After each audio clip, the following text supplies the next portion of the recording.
waa daayar si maalinlaha u madadaaliya boqolaal kun oo ku xiran barahooda bulshada waxaase suurtagal ah in muuqaaladooda qosolka iyo maada isugu jiray gaaraan in ka badan 1 milyan oo qof waxaana si joogto ah muuqaalo ay isaga soo duubaan barta TikTok oo caan ay ka yihiin dadkuna waxay u yaqaanaan King Jesse iyo Happy Ahmed. Hello. Your number they have to switch off this time later. Wah. Tan telefoonku ka halaa malayna suuq hal mar kale ku cilna.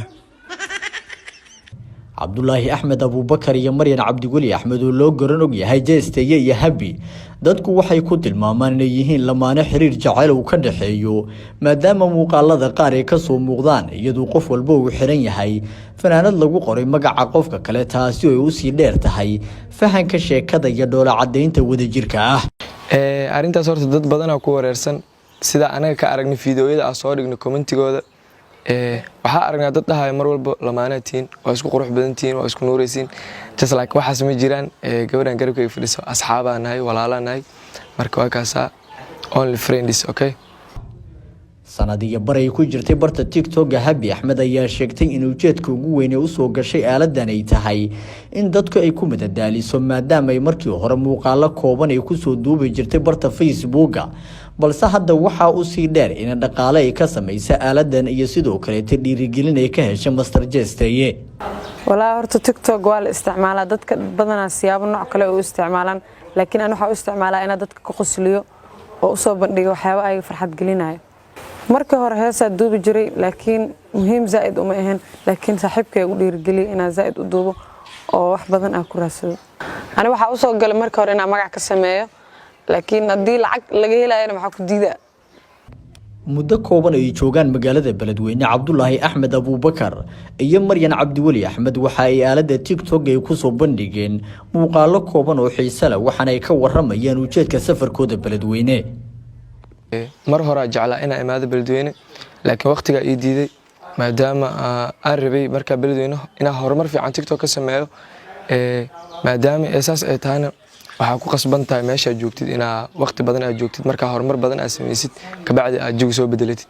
marka inta waxa u imaan in aad joog bedelano fikirkana ana iska laha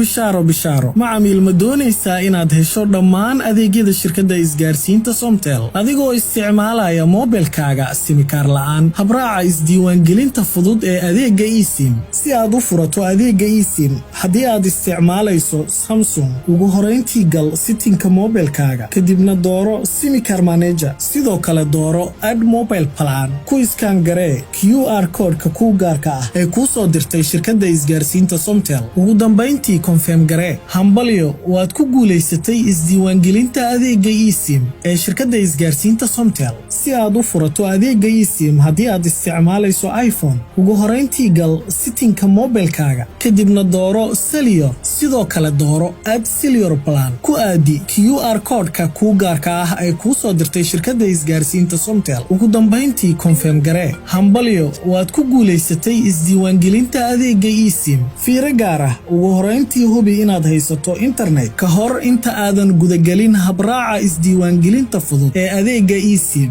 mahadsanid in joog bedelano fikirkana ana iska laha bishaaro macamiil ma doonaysaa inaad hesho dhammaan adeegyada shirkadda isgaarsiinta Somtel adigoo isticmaalaya mobilkaaga simikaar la'aan habraaca isdiiwaangelinta fudud ee adeegga eSIM si aad u furato adeegga eSIM haddii aad isticmaalayso Samsung ugu horeyntii gal settingka mobilkaaga kadibna dooro simikaar manager sidoo kale dooro add mobile plan ku iskaan garee QR code-ka ku gaarka ah ee ku soo dirtay shirkadda isgaarsiinta Somtel ugu dambeyn intii confirm garee hambalyo waad ku guuleysatay isdiiwaangelinta adeegga eSIM ee shirkadda isgaarsiinta Somtel si aad u furato adeegga eSIM haddii aad isticmaalayso iPhone ugu horeyntii gal settingka mobilkaaga kadibna dooro Cellular sidoo kale dooro add Cellular plan ku aadi QR code-ka ku gaarka ah ee ku soo dirtay shirkadda isgaarsiinta Somtel ugu dambeyntii confirm garee hambalyo waad ku guuleysatay isdiiwaangelinta adeegga eSIM fiiro gaar ah horeyntii hubi inaad haysato internet ka hor inta aadan gudagelin habraaca isdiiwaangelinta fudud ee adeegga eSIM mahadsanid